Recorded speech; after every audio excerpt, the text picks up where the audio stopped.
fuck up, samurai. We have a city to burn.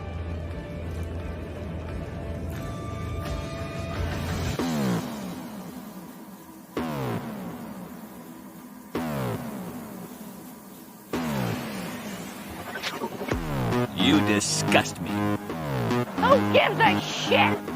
Go on. I made it the fuck up. I'm dead. I'm dead. I'm dead. I'm dead. I'm dead. It's glorious! And I run.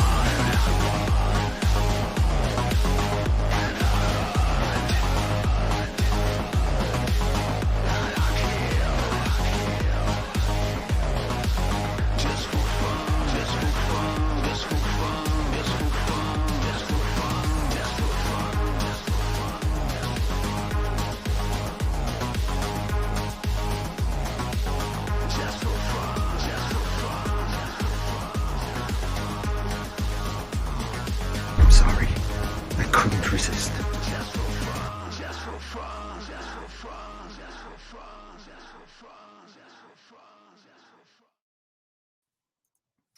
Hello, everybody out there in YouTube land.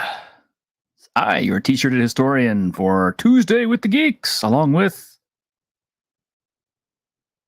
Well, I believe you're referring to me there, sir. I am. Oh, it's that Ironcaster guy. Why do you want him? Well, he is my co-host. I guess he doesn't get the message. He keeps coming around. Yep. And I did shoot the link out to our regular Weekend Geek people. Hopefully we will get one of our regular Weekend Geekers here. But yeah, sorry about that. This was kind of last second because I've been playing Cyberpunk all day. There's a shock. Big shock. I know. I actually took the day off to do this, but and the funny thing is I have not actually even played the new Phantom Liberty X-Pack stuff yet, because I decided to start a brand new run in order to, kind of really get into the whole 2.0, and I just finally got to the point where I might be able to step into Phantom Liberty right before the stream started. So that is how close I'm cutting it. Well, I am gonna have to get to it, but I'm always just kind of like trying to juggle my money right now. It's I'm like, oh, I can almost catch up, and oh wait, Cyberpunk came out. I know. Embarrassingly, I bought Starfield, and I really haven't even played it because I've had so little enthusiasm for it. I mean, just the anticipation for Cyberpunk just sucked all of the momentum out of Starfield for me. Well, see, what I find that was kind of an interesting one because you have it's almost got a divisive kind of feel to it, where you have these people over here that are saying it's going to be like the best sci-fi game ever, and then you have this other group that are talking about every single little flaw and fault and how it's going to be the worst thing ever. But I think that's primarily because it's an Xbox and PC exclusive. Mm-hmm. Well, I mean, I understand people get passionate about their stuff. I'll be honest. I think part of the problem is because Starfield is a new IP, and it's not something that we're coming back to like Fallout or Elder Scrolls. I have a lot less interest in it because it's going to require me to become invested in it and get interested in it and try to follow the storyline. And I just don't know if I have the energy for it. I mean, it's just kind of like, whereas, Cyberpunk is like, that's my jam, man, Well, I think there's also sort of a measure of kind of asking just how wild and exciting is it going to be, considering it's kind of the third. It's Bethesda kind of copying a lot of their sort of MO for making games, it seems like. I mean, yes, it's going to have some new stuff in it, or it does have some new stuff in it, but at the same time, it's still going to have so much of the old stuff. It's kind of like,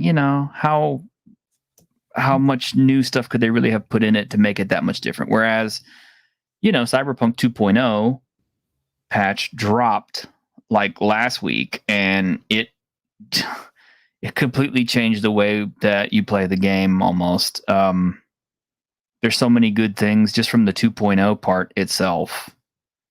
I should kind of point out that like I will at some point pick it up. I'm just not in a rush to. Ironically, Okay. like I want to kind of jumping back and playing like Adventure Quest, because I'm like getting a little nostalgic for like a little flash-based RPG I played 20 years ago. Hey, there's nothing wrong with that. I mean, old stuff is sometimes, well, old stuff is not bad. I mean, and a good example of that is Vampire the Masquerade Bloodlines. That's still one of the best games that you can buy on the PC.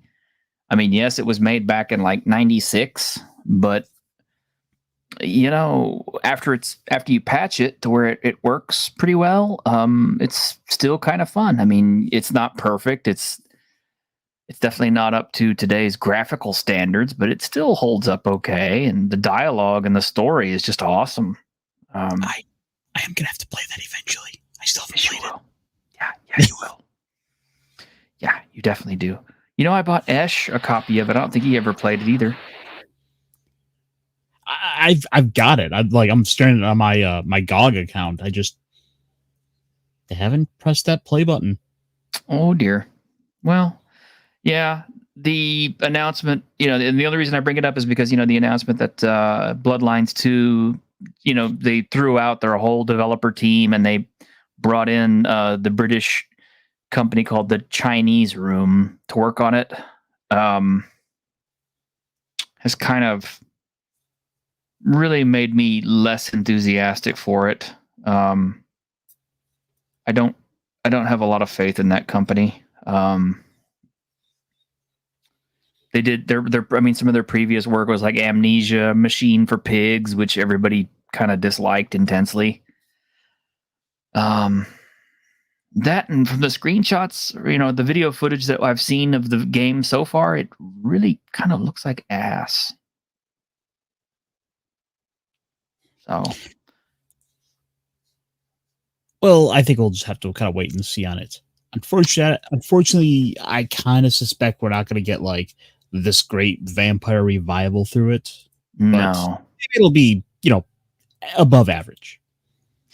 There would be nothing that would make me happier than for Bloodlines 2 to be an awesome game, an incredibly awesome game that brings a whole nother generation of players to the Vampire the Masquerade, thing, I guess. I don't know what you'd call it. Fan base, I guess. Despite the fact that I hate V5, and I hate V5 intensely. I consider that Vampire ended with Vampire 20th Anniversary Edition, and that's it. But if it's the only New World, do you hate it more than the new edition? What do you mean? New World of Darkness. Well, that's V5. Yeah. Oh, you mean NWAD? Yes. I would play NWAD before I would play V5. Which is saying something because I hate NWAD. But no, V20 was really, really awesome. V5 is terrible. But still, I'm hoping Bloodlines 2 is incredibly awesome. I hope it brings a lot of new players to the fan base. I hope it encourages people to go back and look at some of the older material that was originally done by Mark Reinhagen, a friend of our channel, a friend of mine. And I hope it encourages people to dig into the lore and make videos and explore that content and really find out what it was that brought us all to that fan base originally all those years ago. Well, I think one of the things that would really help that kind of rise up is if kind of we get that sort of cultural zeitgeist to go back to vampires as a whole. And I don't mean like the obvious like Twilight. I mean like if we can get just some good vampire movies. Yeah, that would be nice. I mean, Renfield kind of like, despite the fact that it looked good, it kind of sailed under the radar, didn't it? I still want to see it just because Nicolas Cage. Oh, I want to see it too. It's already out on Blu-ray, but that's what I'm saying. Is it just kind of like snuck under the radar. I didn't even see it pop up on Amazon at any point. I know it's out on digital. I know it's out on digital. Like it was like within like a month it was on digital. Yeah. I need to see it. But still, even if I've never really considered, okay. One of the things that made Vampire so awesome was the fact that it had its own lore that was so singular and so well defined that it honestly kind of made Dracula look a little silly. And the fact they actually incorporated Dracula into it. So, but yeah. Well, I mean, it's out right. It's out in time for Halloween. It's going to pick up. I think this is going to be a sleeper hit that is going to especially resurge every fall. Which one? You talking about Bloodlines 2 or? Well, Renfield. Oh, Renfield. Oh, yeah. I'm not sure when Bloodlines 2 is coming out. Sometime in 2024. I'm committed to it either way because I prepaid it like years ago at this point. Literally almost 3 years ago at this point. So I can't refund it. So I'm kind of stuck with it one way or the other. So I'm just gonna have to hope that it's not too terrible when I finally do get it. I mean, but back to Cyberpunk.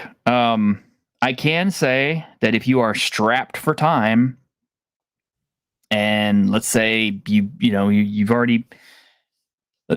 One of the things they recommend is that you start a brand new game so that you can explore all the 2.0 content and how it's changed everything. And it has changed a lot of stuff. I mean, Johnny Silverhand looks way better than he did before, for one thing. There's certain options in dialogue that seem like they've been improved slightly, like maybe they cut some other stuff back in. Mr. Hands has been more fleshed out. His character not only looks better, but they changed the voice actor to its correct voice actor, and he now is much better fleshed out. Certain other parts of the quests I've seen have been added in, like during Johnny's fadeaway flashback, where he goes in to rescue Alt from Arasaka Tower. Now features a boss fight with a boss named Akira, which that is something that actually happened in the Artal Saurian fadeaway adventure, which is the Johnny Silverhand trying to rescue Alt Cunningham from the tower. So that is cool that they added that in. The game just feels a lot better. The way its perks and everything work. I haven't, like I said, gotten to explore the relic tree stuff. I haven't really gotten to explore all the Phantom Liberty content. I can say that the new car that you get with the pre-order handles like a pig. I mean, seriously, it's got like super amounts of acceleration, but it can't corner for nothing. Which it's probably controversial, but my favorite car in the game is the Mai Mai. You don't know which one the Mai Mai is, do you? I do not. The Mai Mai is the itty bitty little dinky looking car that you pick up. Okay. Yeah, because that thing is super duper maneuverable, and it is so small you can drive it up on the sidewalks, and you don't usually hurt the civilians. Yeah, they had it coming. They should have got out of your way. Yeah. I will say that police response is a lot better now. For one thing, it tracks all the cops on the map, so you always know where they are in relation to where you are. So if you decide to commit some vehicular homicide, or you decide to get punchy with somebody, and there's a cop anywhere in the vicinity, you'll spot it on the map, so you'll be able to be forewarned. And they do seem to be more numerous than they were before. So, I like the way weapons handle much better. There is a lot more slow-mo options, so you don't necessarily have to like jump straight to Sandevistan if you want something for slow-mo. it's just gotten way better. It's way more fun. You don't have to waste as much skill points for trying to build up tech trees and all this stuff. If you want to tech up your weapons, you can start teching up your weapons almost immediately. I like the way the cyberware functions now, where you have a certain amount that you can tolerate. So it kind of forces you to choose, which pieces of cyberware you want, not based on having all your slots filled in or anything like that, but how much of it your body can take. You could get something as awesome as like Manus blades or gorilla arms pretty early in the game if you have the money for it, or even Sandevistan. Oh, so they're actually working a little bit of the game mechanics. Yeah. And that's the other thing too, is the Ripper docs all have the same inventory, so you don't have to go play hunt and peck for all your favorite stuff. Because it used to be, before, it was kind of like, okay, only this Ripper doc sells this particular style of Sandevistan or this particular smartboard or whatever. Now they all have the same inventory, so any dock you go to can fit you out with whatever you want. I mean, this for good and bad. I mean, I like the idea of having them kind of a little more diverse like that, but at the same time, it just becomes an inconvenience. Mm-hmm.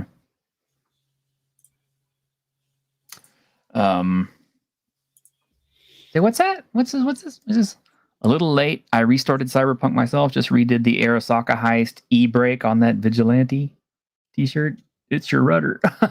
I don't do breaks. Breaking is for people who can't commit. I just slow down. You just gotta learn to accept that you're not driving a car, you're driving a boat. It feels like a boat.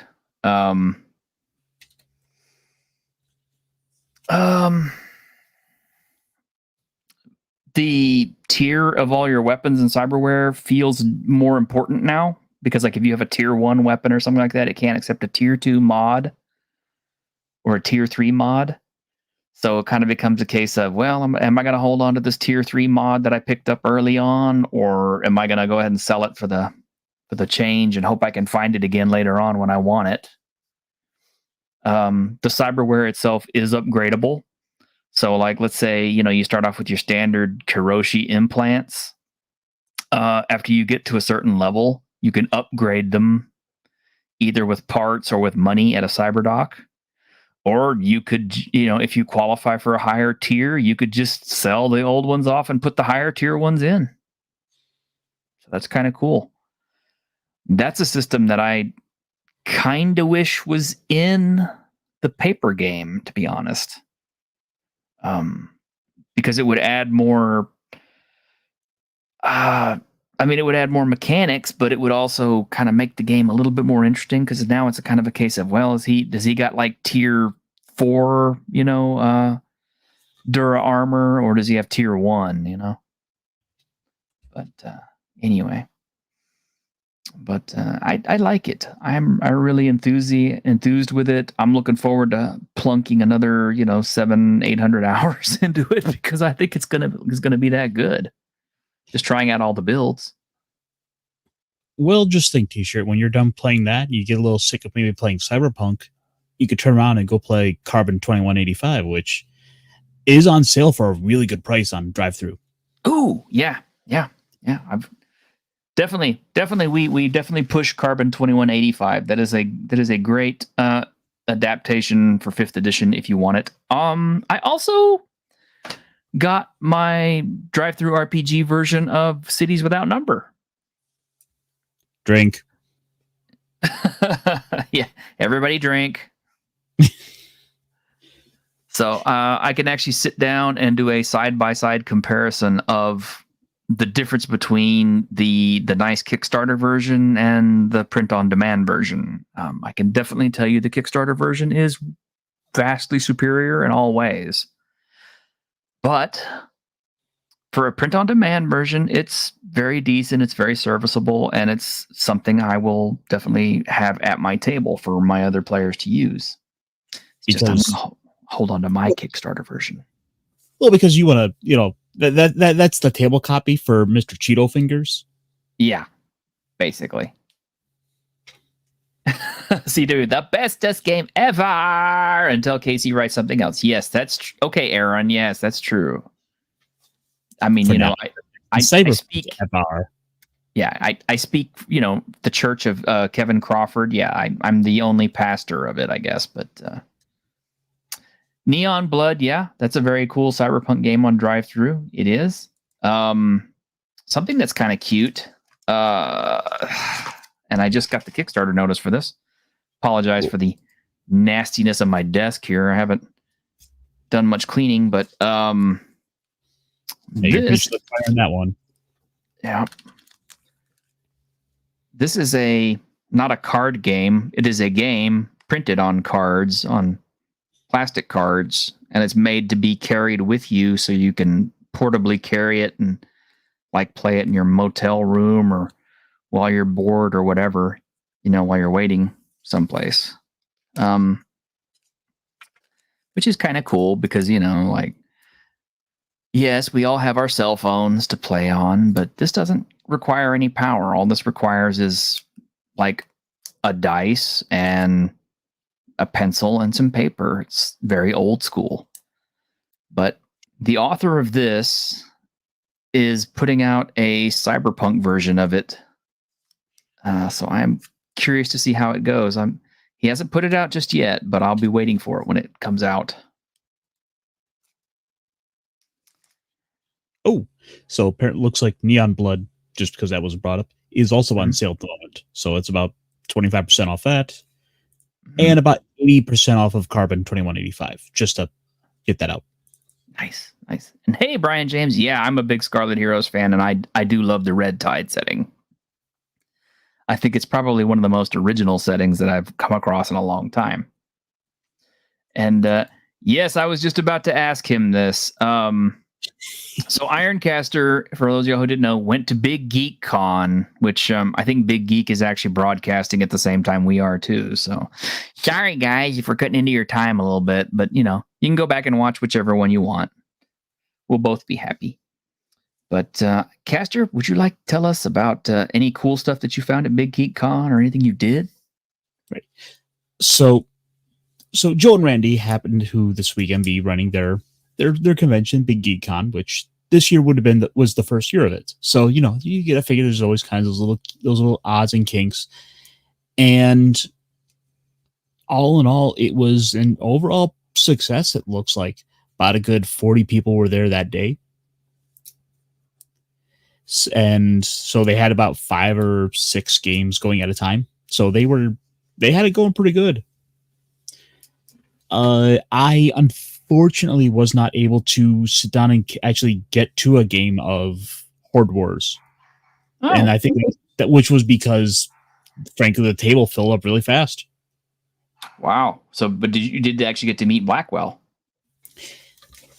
I think it was his friend and co-creator. Oh, yeah, because he wound up getting sick that weekend, so he wasn't able to go. That's unfortunate. And the other thing that really surprised me was someone had gone and donated a copy of Victor's 5e gun book.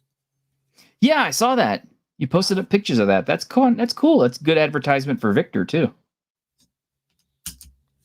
Yeah, it was like walking in, I saw that. I'm like, oh, wait a minute.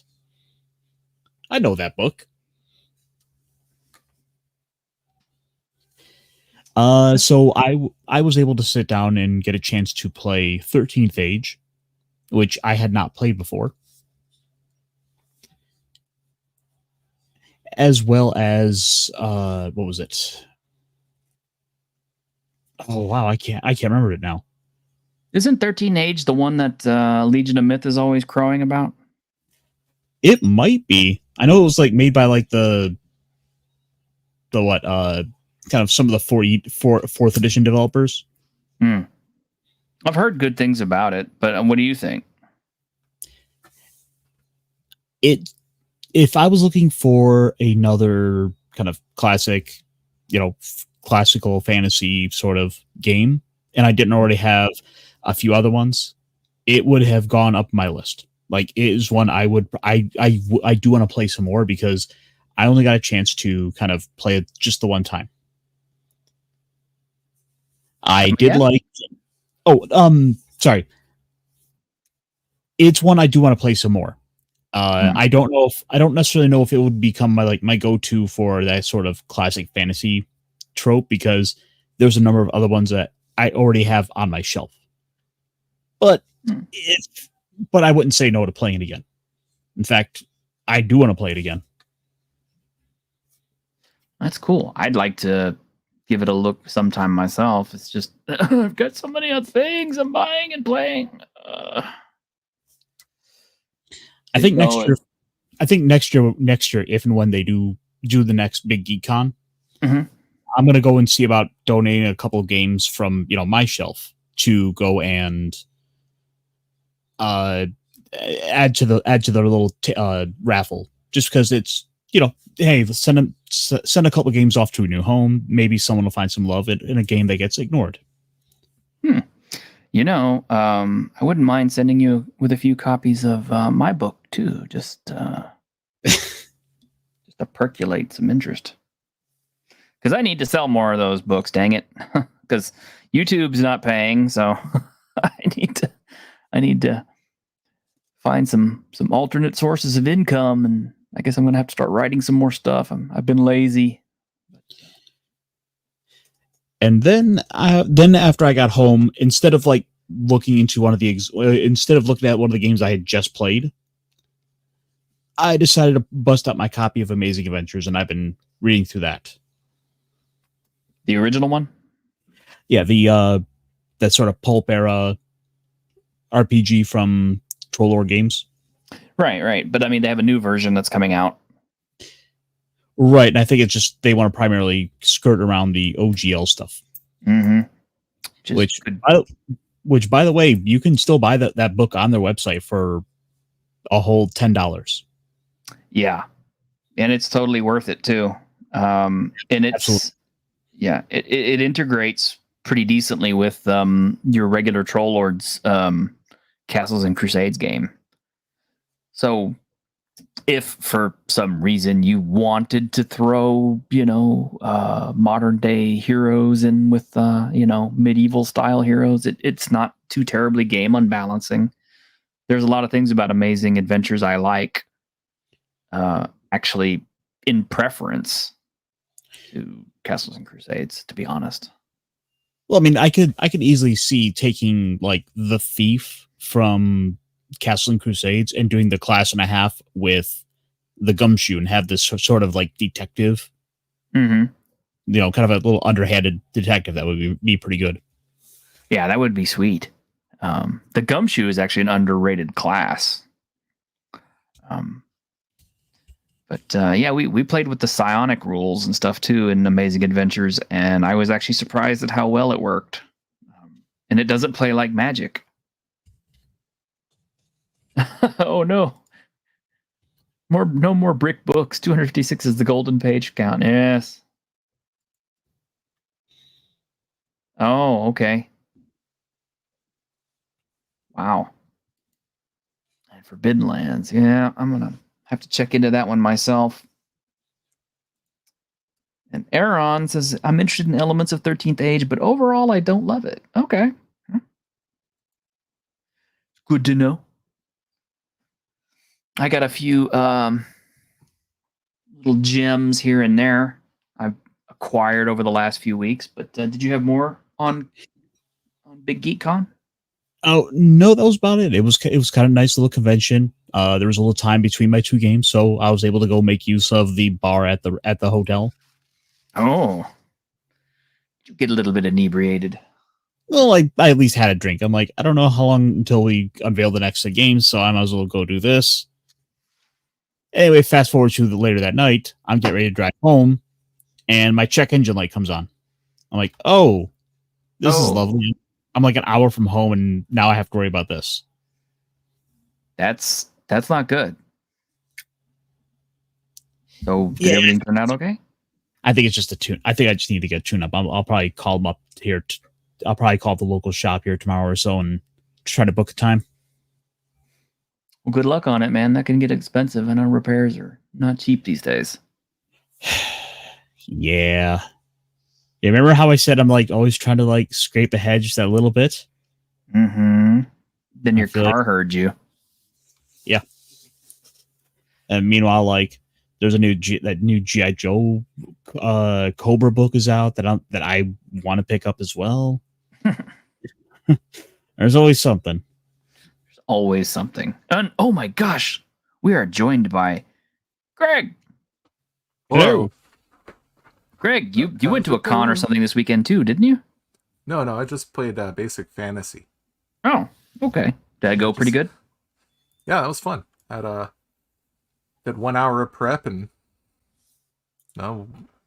players had never played it before, and they lost 2 characters and died a whole bunch, and it was fun. Huh. Well, this came in. Did you break the bank buying books for them? Whoa, that looks awesome. Yeah. Yeah. And you notice it's kind of the He-Man. Yes. Yeah. But this is another Alexander McCrease product for Axe. Looks fat. It's fairly robust. I mean, like it's less than 1 finger joint, but still pretty good. Got quite a few new characters and things in it. Okay, good. I was just about to ask, what new goodies are we getting? Well, let's see. Let's start with what's the selling point? Why should I pick this book up? What are we going for? Beyond, is it just He-Man? Well, let's see. If you already have Axe, let's see. Well, first off, you get heroic ability scores and some more rules for heroes. This is more about the heroic side of things, including things like exploding D20s and fate points, critical hits, special maneuvers, and things like that.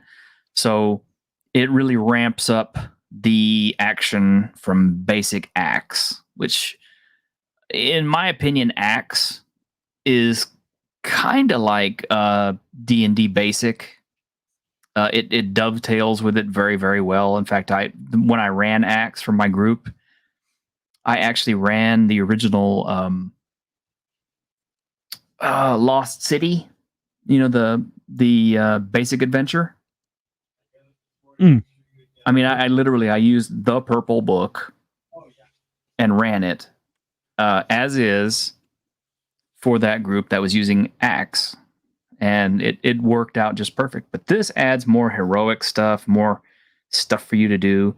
There are a lot of new classes, and quite a few of these are class race because this is Axe. So now you have things like the Dragon One Incarnate, you have Gecko Men, you have Lizard Men, you have the Mog Brute, Necromancers, you have Terran Cosmonauts. Of course, it has a few additional monsters. It introduces technology and aliens and vehicles and robots and things. A few new spells. It talks more about Kanahu. And of course, it has a pretty nice little media section and some custom racial value type stuff in the back of it. So it's well worth it, and has some really great illustrations. Look at that. I don't know if this is Willingham, but it damn sure looks like Willingham.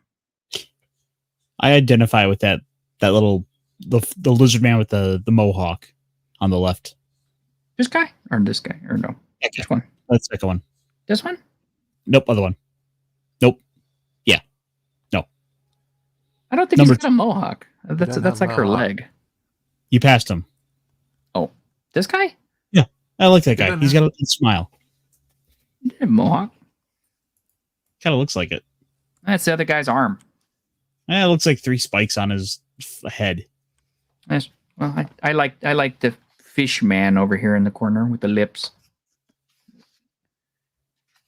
But yeah, it's all pretty clean and clear. I like the way that McCrease does his layouts.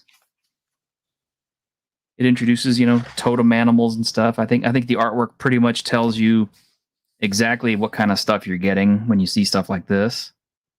Yeah, a little Thundar action, definitely. a little Yore Hunter from the Future.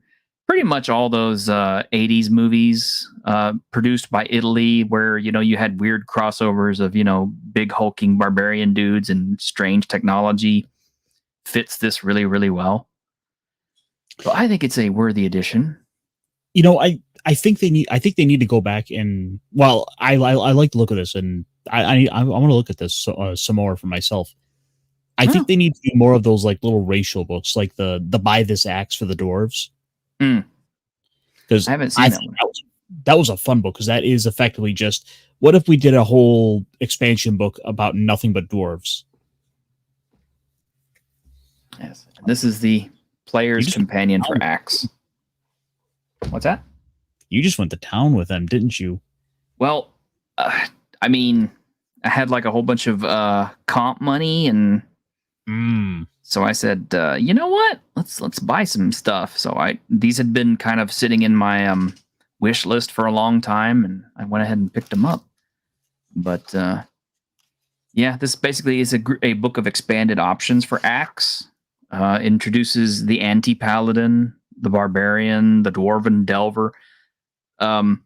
Because this uses racial classes, every dwarf class is, it's the dwarf race, but it's also a class. Like you have elven courtier and elven enchanter, elven ranger.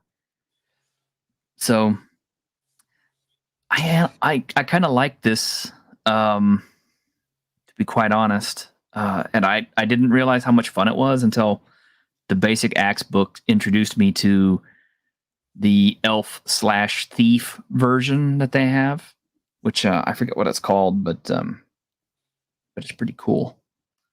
But I like how they do this. Class as race is, kind of. I think this game handles it well because it gives you multiple race as classes. Yeah, I think it becomes something.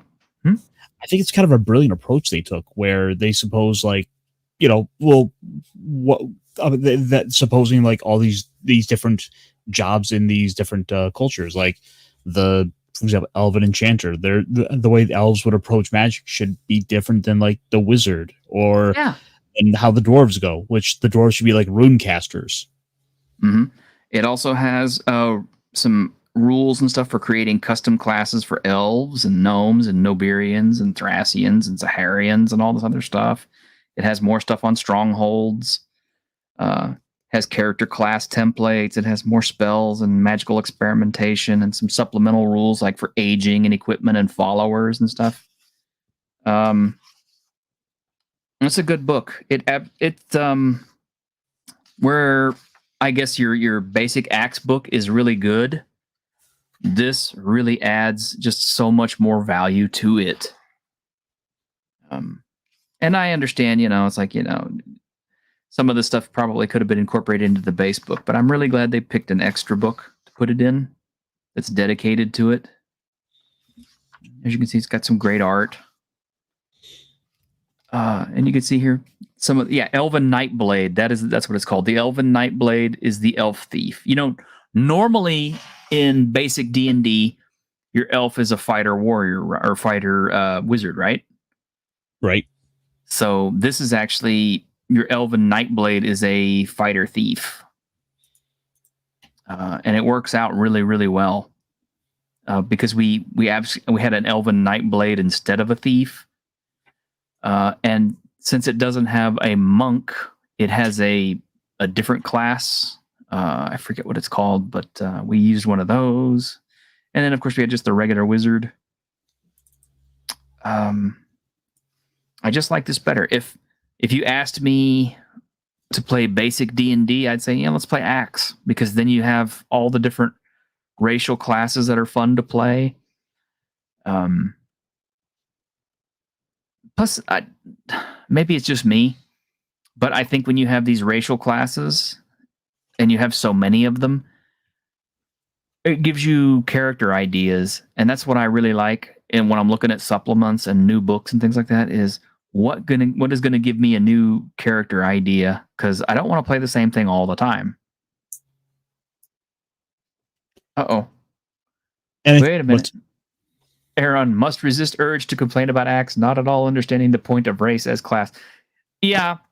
Okay, now that is a fair complaint. That is a fair complaint. If you make so many different classes with races that are racially based, it does kind of destroy and break down the niche for just having a class. That's true. I admit you're right, but like I said, I like the way it handles it. Well, it's also not like there's anyone else really doing that idea right now. No, not really. And the nice thing is if you wanted to dovetail this stuff into, let's say, old school essentials, probably wouldn't be too difficult. But yeah, McCree's he doesn't make disappointing material. I want to buy Ascendant. I still have to get that to the table at some point. Okay. I have here 2 Cities Without Numbers books. They look identical, right? Yeah. Can you tell which one is the POD and which one isn't? I'm assuming the top one. Yes, the top one is the POD. I don't know. I think like the cardboard is just a little less shiny. Mm-hmm. See, this is the Kickstarter version. You can see the slight variation in the coloration between the two. Also, the Kickstarter version had the tables in the back and in the back like this, which the POD does not.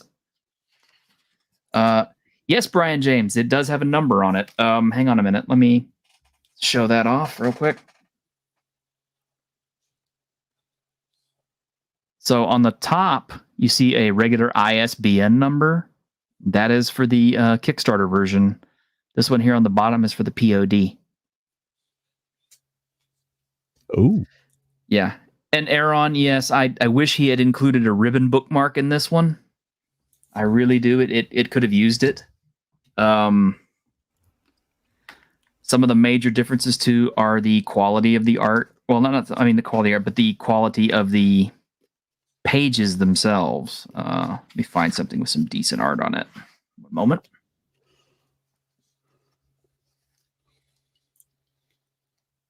Go ahead and talk, guys. It's okay. Just waiting on you to. I'm trying to find something good. Okay, here's something good. Okay. I mean, if you really want the book, if you really want a ribbon, we can always just staple one in for you. Yeah, you could. Okay. So this is page 181 of the print-on-demand copy, right? And you can see that it's not shiny. It's not glossy. It's just kind of like just regular papery paper. It sounds kind of dumb to say that, but it is. Matte. I mean, matte. Yes, thank you. And then if we look on page 181 of the Kickstarter version, without dumping everything on the floor, I need a bigger desk. If I ever become rich and successful, I'm going to get a bigger desk. You would have it just as filled up. I would. Okay, automatically you can see that it's glossy paper. You can also kind of see that on the Kickstarter version, the artwork has a better color translation. Better blacks. Yeah, way better blacks. The glossy paper kind of helps it a little bit, but also just the shades and the colors. Now, I mean, is the actual material inside of it any different? No. I mean, other than, the aforementioned table in the back of the offset print version. But yeah, overall, I mean, it's as good as what you can get for print on demand. And considering that this is the first offset print book I have purchased by Kevin Crawford, Drink. yeah, I like it. I like it. I like my offset print. I definitely think that I need to put us a little bit of money aside and pick up offset print versions of his other offerings that he has on his website, which he doesn't have many. So I would advise you save that for, a couple of the other RPGs that are out there, rather than getting the third or fourth or fifth copy of some books. Well, I find that it helps to have an extra copy of a book at the table, because I have one player at the table who insists on using books besides myself. And when I'm the only one who has the book, it gets to be a little squirrely. True. Yeah, everyone at our table had a copy of Basic Fantasy, but it's only $5. So Yeah. Yeah. So basically, you just had everyone pitch in an extra $5 for pizza that day. yeah. Yes, I know, Aaron. I know you're very much itching to play it, and I do promise I am going to run it. I'm going to have to kind of. I'm not sure when I'm going to run CWN. I think I'm going to have to run it. Probably, I'm tentatively going to say I will do it in January. So that should give me the rest of October, November, and December to bring the Darwin's World game to a conclusion, considering that we only play it every other week. Maybe they'll get done by then. If not, maybe get it started a little bit earlier. I hate to start a new game though before the new year, just because you have all those holidays coming up and it gets harder and harder to get people to come sit around the table, even if it is a, virtual table like this one. And even then, I think there's something kind of special, I guess, about kind of starting off the new year with a new game. Yeah, that too. Brian James, you don't play Cyberpunk or CWN, but part of you is curious to see which game people are drawn to over the other game. Well, okay. My basic take on it is this. Cyberpunk has way super duper rich, deep lore that you can get into and you can really just delve into and immerse yourself in. Virtually everything that a player could ask you about Night City and the world of Cyberpunk, it's answered. If it's not answered by the original books, it's answered by, maybe the video game or by various videos out there. So it feels like a much more complete game. What? Also, I was going to say, also having sort of the trademark on the genre name doesn't hurt either. Yeah. And Cyberpunk 2020 was a great system. But then they moved to Cyberpunk Red and they changed it to a more hit point based system, which made all the enemies much more damage spongy. And it made certain other elements not fun. Whereas Cities Without Number is designed to be a kind of a generic Cyberpunk game, which, it's actually written in the book that it is designed to take your favorite Cyberpunk world or your Cyberpunk lore that you like and translate it into Cities Without Number. So that is currently what I'm doing on Friday nights. Is I'm running Cities Without Number, and I'm literally using the Cyberpunk world, language, background, everything. And I'm using Night City. I'm just translating it into Cities Without Number, which is what it allows you to do. Now, you could create your own city altogether. You could do your own thing. It's a little bit more work, but it's kind of up to you how much work you want to put into it. You love 2020, never played Red. I don't blame you. I like Red as a concept. I like that Red filled in a few blanks. But overall, from what I've seen from Red, I'm not pleased with it. And supposedly, Artal Saurian is coming out with a Cyberpunk Edge Runners game. You know, based on Cyberpunk Edge Runners, the anime. But as we know, Cyberpunk Edge Runners takes place in 2076. But it's close enough to 2077 that it wouldn't be very difficult to take all the elements from 2077 and Phantom Liberty and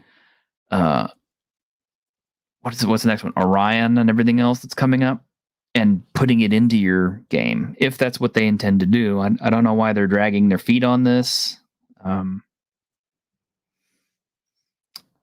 So I don't know if they're just going to continue using the Cyberpunk Red engine, or if they're going to build something new, or I don't know. What do you guys think? We don't have Cyberpunk Red or any of those books, to be honest. So you don't care. I don't. I mean, I was kind of looking at my shelf at my copy of Cyberpunk Red and the Cities Without Number, and I was thinking, like, do I really want to hold on to the Cyberpunk Red book if Cities Without Number is going to do kind of what I want with a more familiar system? All Cyberpunk Red is really good for is if you want to play during the time of the Red, you know, and you want to use the lore that's present in the Red, then by all means. But to me, Red seems like an unnecessary step, because you have so much of the world filled out and so rich and so well layered in 2077, the video game. I mean, it's like, I'm not kidding here. Since I am running Cities Without Number and I'm using Cyberpunk, this is pretty much my Bible for my game. And this is the official game guide to the video game. Oh, cool. Yeah. Ooh. So It's like an RPG book in and of itself. well, yeah, kind of. I mean, it's thick enough to be one. But it already has areas laid out for me. It has adventures more or less laid out for me. It has interiors, including enemy locations. It's just a matter of translating the information I find in this into Cities Without Number. And bam, I have almost a carbon copy, perfect replica of Cyberpunk 2077 right there.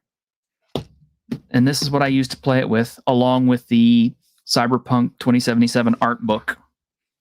And I bought this for like $19.97 on Amazon. And this is the limited edition version.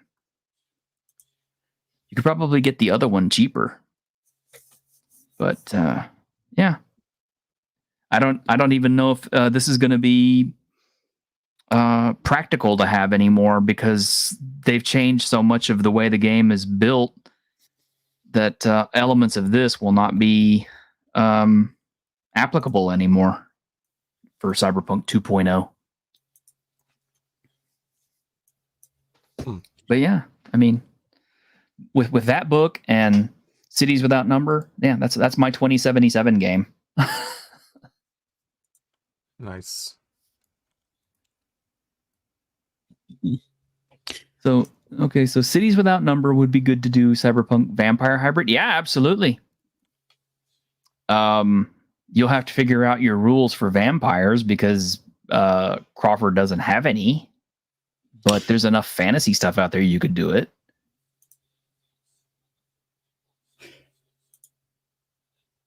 Yes? Oh, just kind of considering for a moment, thinking, all right, that might be one of the things Crawford does next. Might be.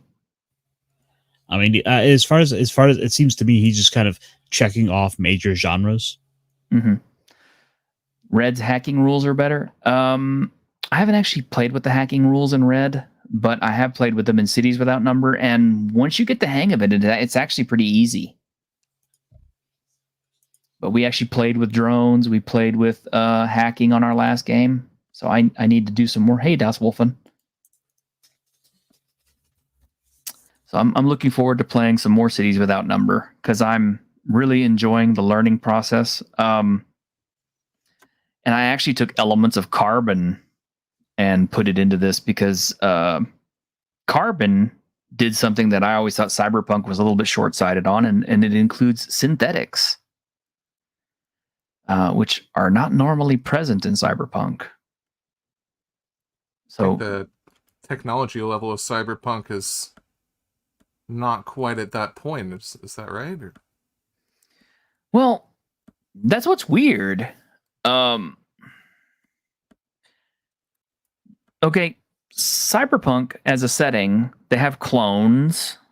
They have human brain copying. I mean, engrammatic copying to the point where they can literally, download all of a person's thoughts, memories, emotions, and all that, and even alter them. Right, yeah. But they do have humanoid robot technology, as evidenced by Kang Tao's robots and stuff. But for some reason, they've never taken that next step and actually built humanoid robots, despite the fact that some of those people are so borged out to the point where they pretty much are robots, except for maybe a spinal column and a brain. I mean, I don't know. I don't see why they... Yeah, I don't know why they never made that leap. But anyway, I do one of these days want to go into a Cyberpunk lore video and just, deep dive into all these different secrets and things, because there's stuff that I figured out that some people haven't apparently either figured out yet, or they're just not clear on how it works. But I mean, like some of the things is like Johnny Silverhand and Alt Cunningham are not dead. They're actually still alive. And the Johnny Silverhand, the engram that you find in 2077 is slightly flawed for a number of reasons. But, I don't want to spoil anything because I don't know if Phantom Liberty adds any new twists to anything or not. But we'll see. I do know they had a whole new ending. But anyway, do we have anything else, guys? We're at an hour, so. I mean, WotC hasn't messed up this week yet. Not yet, huh? Disney just fired the Snow White chick. Oh, did they actually just fire her? Yes. Oh my gosh. Wee. Rachel Ziegler. They got rid of Rachel Ziegler. Yeah, let me pull this up just to...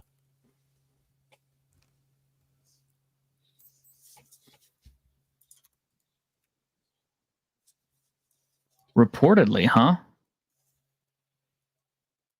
What do they mean they fired her from the... I mean, didn't they already shoot that show? No, they were still shooting it when the writer's strike ended. Oh, wow. But the whole production gets canceled. And then the actor strike happened. And because the actors can't go out and talk about these movies and do all the publicity, she hasn't been able to set the record straight. So she has basically been stuck with this position where all these old claims are coming up. She can't say a thing about it. Nice. Because it would be considered marketing for the film.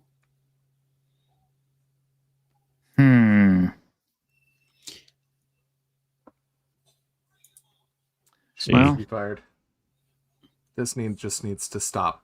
They need to stop. Stop what they're doing. Wow. Well, that whole thing was a crap show to begin with. I mean, Who the hell wants it? Nobody wants it.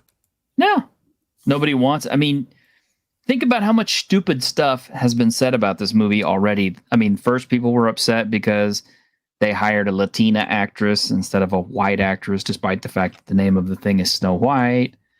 And then they tried to justify that.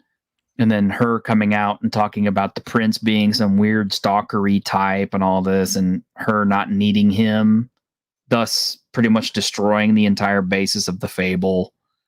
And then, of course, there was the whole no dwarves, now they're magical creatures thingies. Yes.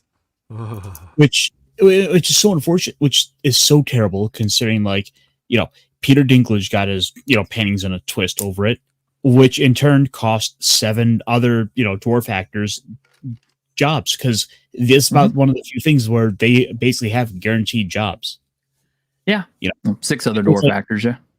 Yeah, because no, I think Peter Dinklage is like priced himself outside of doing this. Oh, really? I thought he was in it. No, he wasn't in it, and I think it's just a matter of he cost too much because of Game of Thrones. Yeah, and Wow. then 7 magical creatures they got are the general demographics of metropolitan Los Angeles. Like literally, Oh, no. it is that. And the thing is, like, it's kind of tough for the dwarf actors to get these jobs, because I mean you can't really take them. It'd be tough to sell it in like any other movie. Like, could you imagine trying to sell midget Captain America? Oh god! Like, it sounds like the setup, the punchline to a joke, or Tiny Hulk. Speaking of which, I think I've been wrong about something. I've been calling. Okay, set me straight on this. Okay, Avengers Endgame ended Phase 3, right? No. Yes, I think that's right. So Phase 4 started with it started with Black Widow. Well, didn't WandaVision come out before that? Either way, it's WandaVision or Black Widow, one of the two. I'm not counting the stupid TV shows, but I know they're part of it. But okay, WandaVision was basically supposed to be Phase 3, but ended up being Phase 4, and she was the start of Phase 4. And then Phase 5 is Ant-Man Quantumania start? Or is it still Phase 4? Oh no, that started it. And the unfortunate thing is, like, only one movie in all of Phase 4 was worth seeing. And Marvel didn't even make that.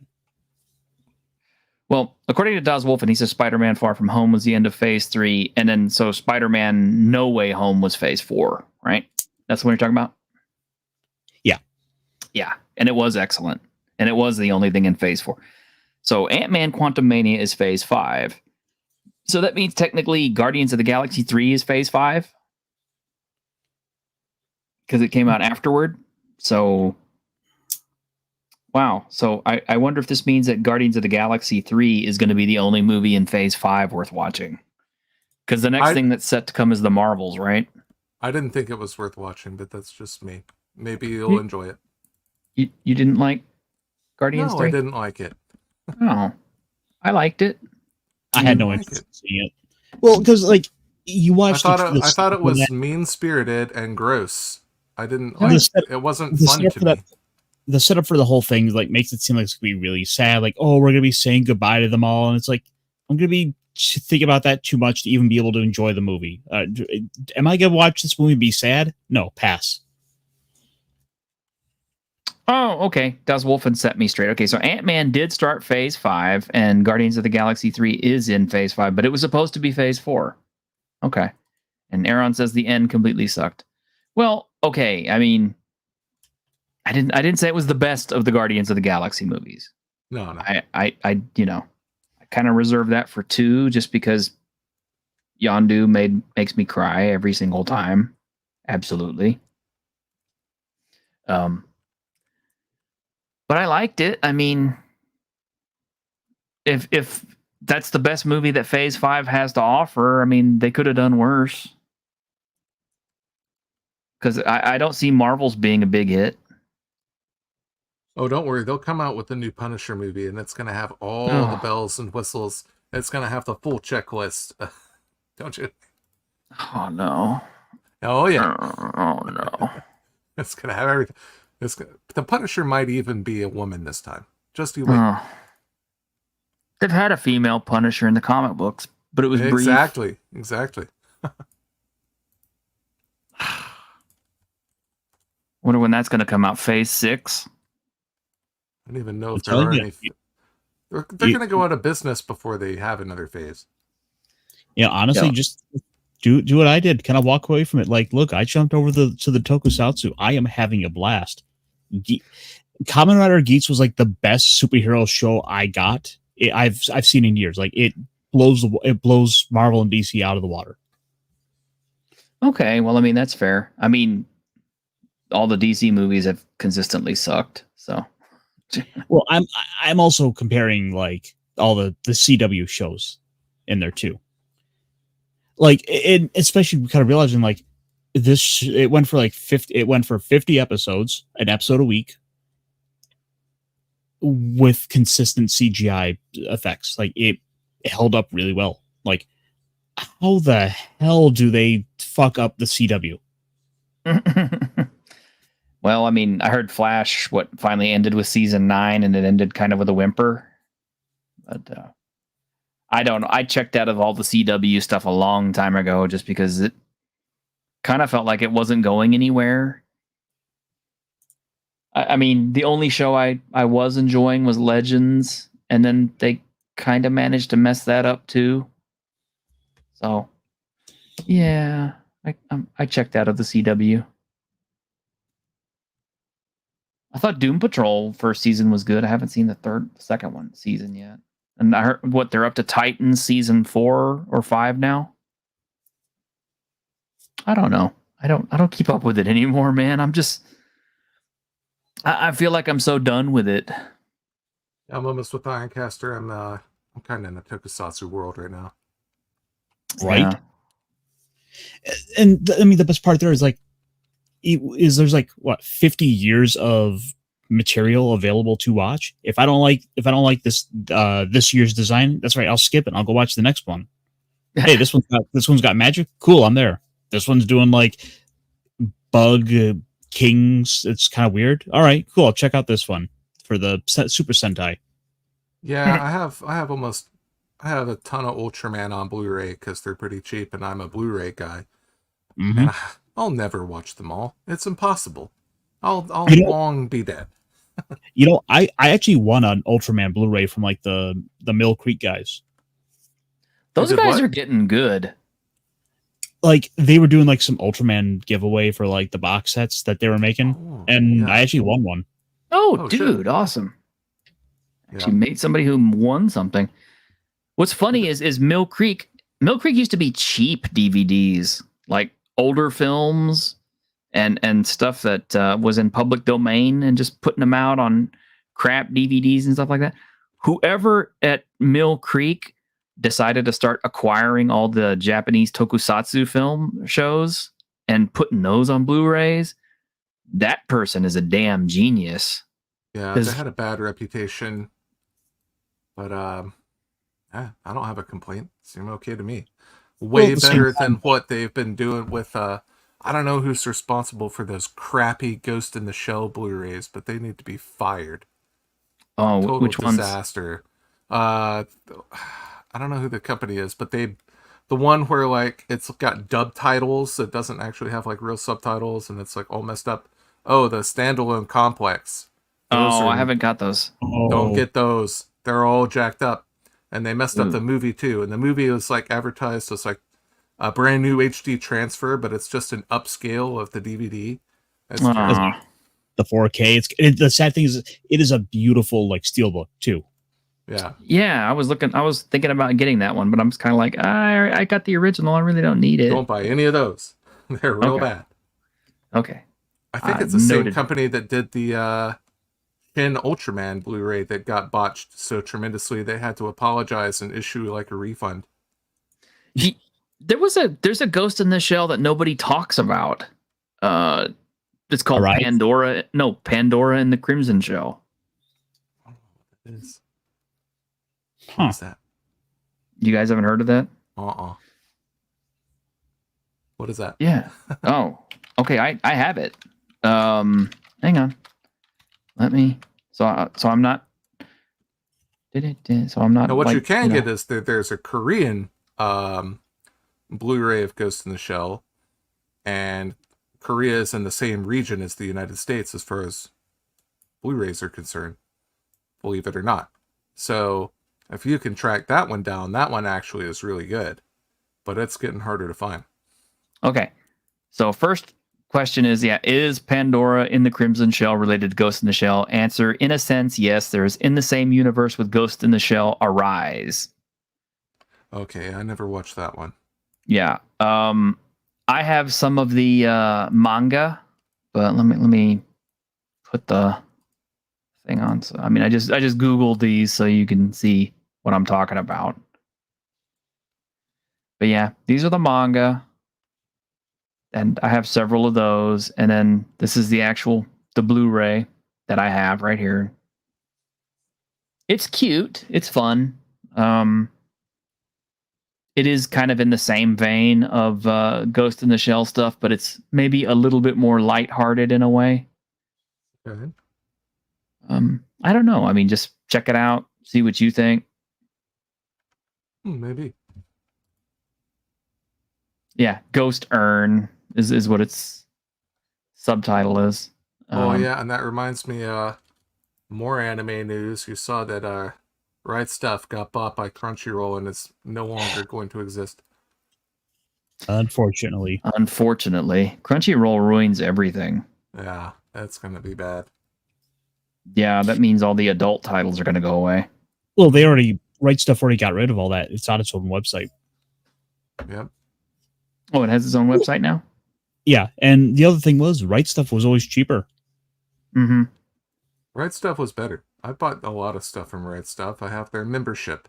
I wonder what happens to my membership. Yeah, the store I used to work at, I got us hooked up with Right Stuff, so we used to buy all of our anime from Right Stuff when we were selling it. So with that in mind, they are having a 15% off sale for anything in stock. Oh shit. Yeah, I pre-ordered the Fist of the North Star, the new one, through them instead of Amazon this time. And I also picked up a really interesting isekai. I know everything. Oh no, not another isekai. Hang on, if I can find it. I got the anime. I just don't want to go get it. I mean, I have the manga books. I just don't want to go get them. But it is called The Sorcerer King of Destruction and the Golem of the Barbarian Queen. Okay. And it's only got 2 volumes right now. I got them both from Right Stuff. It also has a light novel, but I don't read light novels. Just because I don't.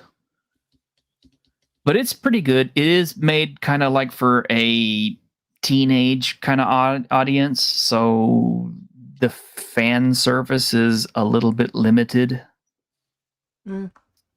But as a fun story goes, I am kind of looking forward to seeing where they take it. I'm almost positive it's going to end up being an anime once they get far enough into the manga. Oh, I'm sure it will. Yeah.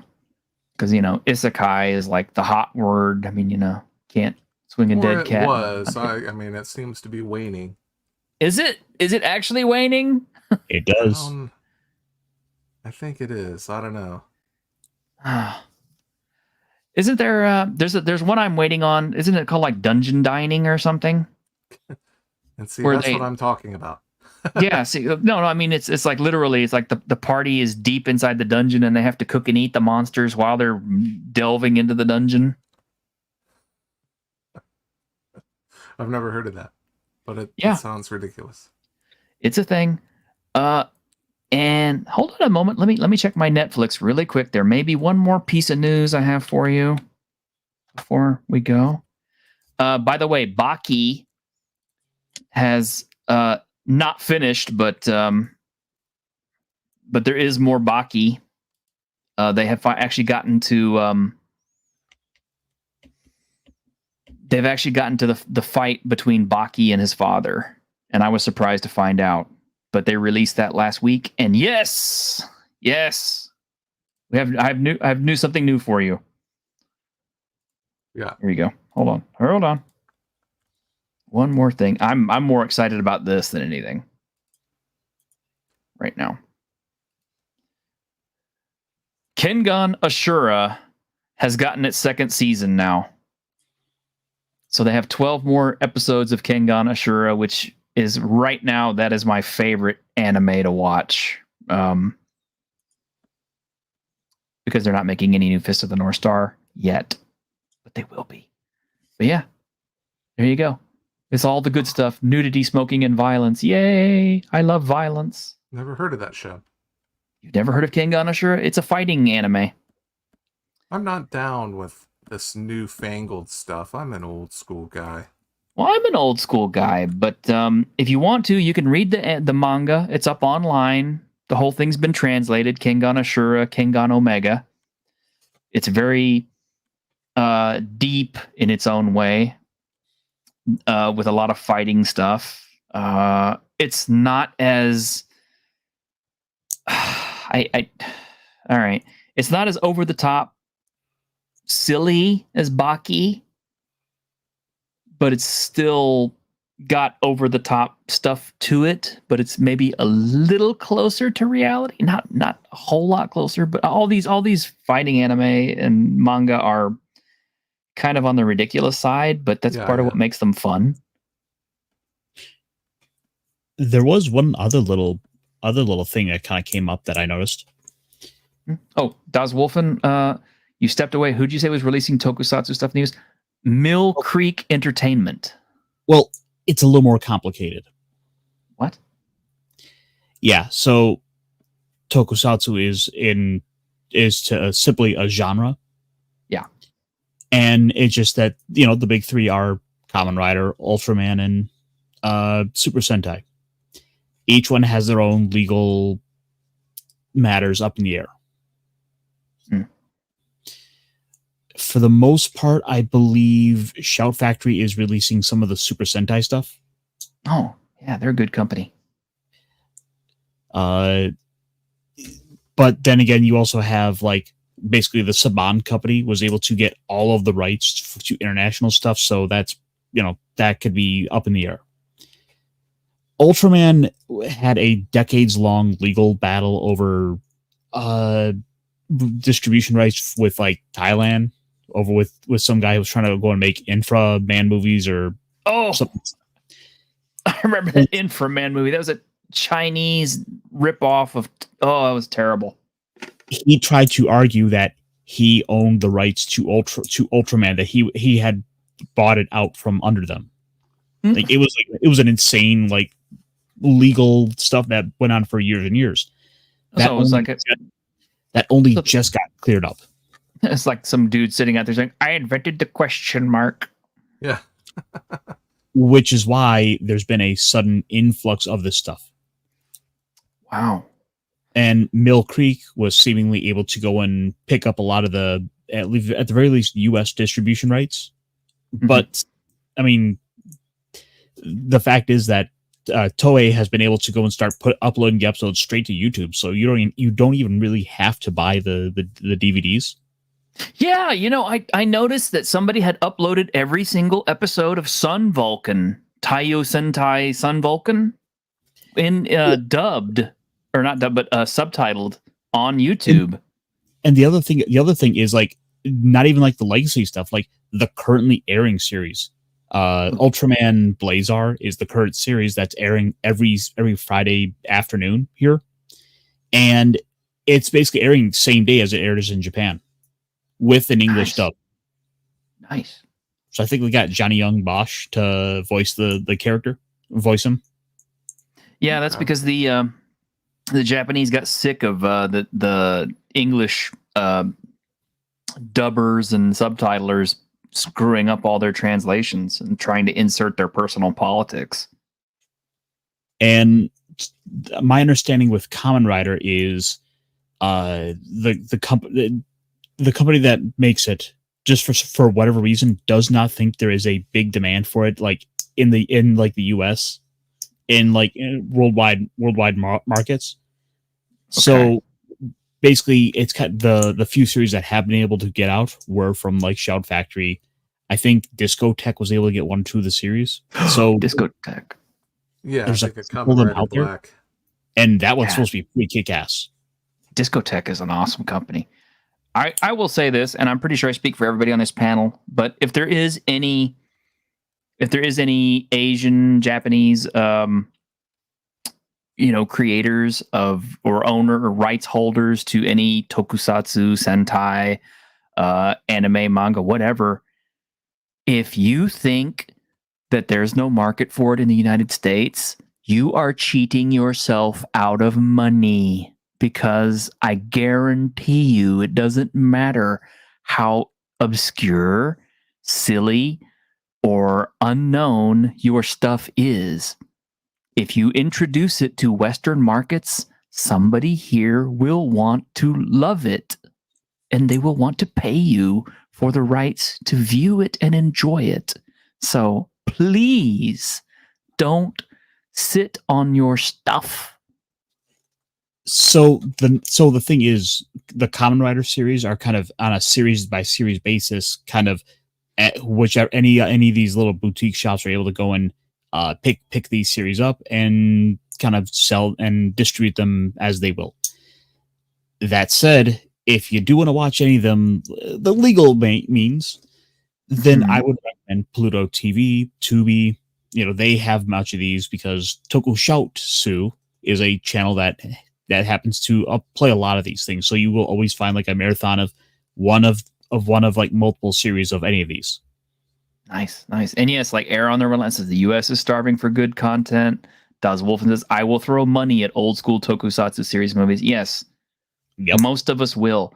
We are, in the United States, we are starved for good content. Our Hollywood is broken, and it has been for the last few years. Please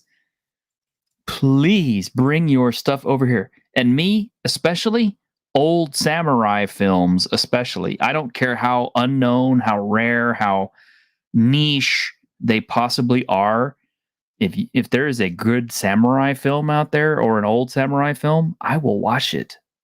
I It don't care. reminds me, the CEO of Media Blasters recently made his own YouTube channel. Where he just it's just him talking about like the history of Media Blasters and all the trouble and bankruptcy they went through and all this, like how they got like certain releases like Berserk and like like Arutsuka Doji and all this. Like he just talks about it kind of candidly. Pretty fun watch. He's a nice guy. I would like to see them re-release the original Berserk anime. Yeah. Who knows who has that? Yeah, and I would Probably definitely... Disney has it. Oh, God, no. And I would definitely like to see them re-release in Blu-ray, upscaled and clean-looking version of Urutsuki Doji, all of them. Yeah. Even the bad ones. Mm-hmm. I mean, they're all kind of bad, but still. Well, I mean, okay, the first two were good, but, the third one was kind of crap, and then they had some, I think it's like a TV show or something, and it was garbage. I don't remember. Most of the time people aren't watching that for the story, but I was one of those nerds. It's like, there's like weirdly like Kite. I don't know if you ever saw Kite. Oh yeah. Media Blasters put that out, and it has like, there's some moments of like amazing animation in that, but that's not what you watch it for. Well, yeah, it's like Mezzo Forte. Mezzo Forte had great animation. But you were not necessarily watching it for that. Yeah. So I had one last little kind of news story crossing my desk. Yes, Optimus Clyde. I did see Hanzo the Razor on Max. I am waiting on them to put Hanzo the Razor on Blu-ray, because my tapes are gone. So, yeah. I want to see that again. You guys ever see Hanzo the Razor? Uh-uh. I have not. Oh, okay. How to describe this? He is he's it's the same actor who played not Yojimbo, but the blind guy Zatoichi. Same actor. He plays like a inspector marshal type, law guy in his town, and his secret weapon is his penis. No, I'm serious. And yeah, I mean, it's like they show him like thrusting into big giant things of rice and beating it with a stick and all this other stuff and using it to get confessions. It's over the top, crazy, weird, but it's also fun to watch. Yeah, How the hell am I going to follow that up? Like, how do you follow up? Like, yeah, do use this for confessions. Well, I mean, sorry, didn't mean to suck the wind out of your sails, there, bud. Giggity. Too soon for a giggity. Yeah. And yes, Aaron, yes, Carbon 2185 is good. And the company that makes it is British, and they have supported it very, very well. I highly recommend it. I highly recommend Gene Funk also, Gene Funk 2050. And it's $28 on their site. If you get up on the Dragon Turtle Games website, I'm pretty sure they're still selling hard copies of the core book for like $30. However, the shipping is abhorrent because it's coming from the UK. So if you're going to jump into that, jump in with both your feet and buy 3 or 4 copies of the book, because the shipping is going to eat you alive. Anyway, you were saying Ironcaster? Yeah. So apparently, and this is related to One Piece. Oh. The also popular Netflix series has been, as we know, approved for season 2. And people have been kind of talking about some of the obvious kind of discussions are going to, well, who's going to be cast for this or that, or etc. And fans have been pushing for Jamie Lee Curtis to play one of the characters in it, Dr. Kureha. Oh. In fact, she herself has been kind of saying this for a while now, that she wanted to play the character. And these were apparently coming up from interviews like before the series was out. Jamie Lee Curtis? Yes. Damn, that would be so cool. And that would be some star power. Yeah, the thing is, she's kind of she's perfect for it. She's the right age. She's the right age. She's a bit older. She's got the right body for it. Yeah. I mean, she still looks good for her age, and didn't she win an Oscar like a year ago? I think so. Yeah, they would be idiots if they didn't take her up on it.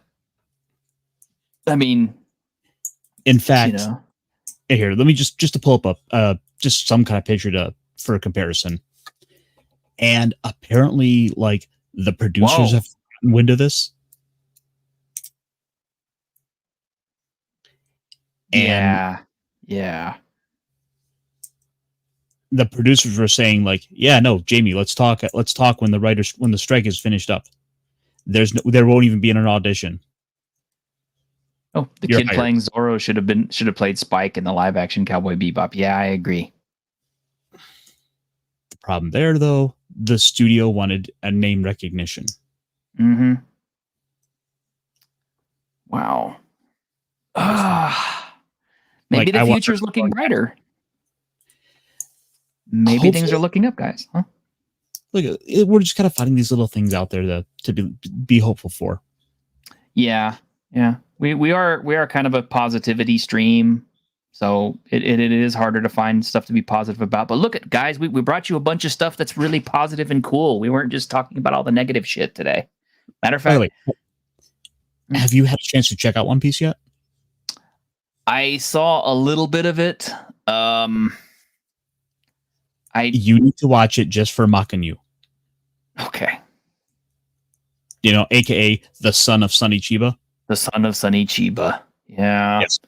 I saw him in that, hanging off the cross.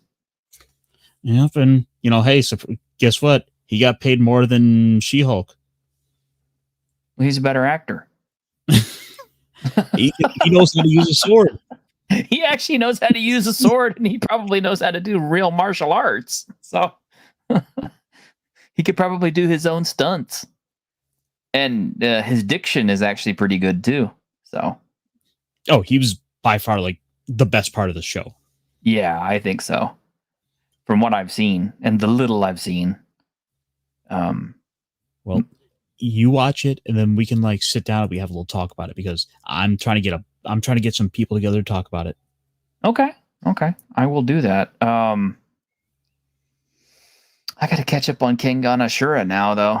12 episodes of kick butt action. I'm excited. It's only 8. Okay. And speaking of which, aren't we supposed to get some Goblin Slayer season 2? Oh, yes, I have it. Goblin Slayer Returns season 2 premieres October 7th. What? Yes. No way. Yes, and there's a trailer. Hold on. Set it up. Oh. Let me find it. I'm gonna find it, and we'll probably get copyright claimed. Nice. But let's find it, because they're always copyright claiming us. YouTube doesn't let us have any fun. Oh. But we're gonna try. Goblin Slayer 2 official trailer, Crunchyroll collection 3 weeks ago. Okay, it's only a 1-minute trailer, but we will show it for you guys just because I'm excited about it. Aren't you guys excited about it? Mm-hmm. Okay.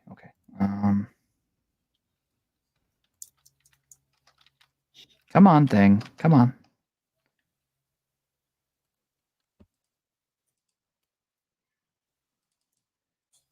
Here we go.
There we go.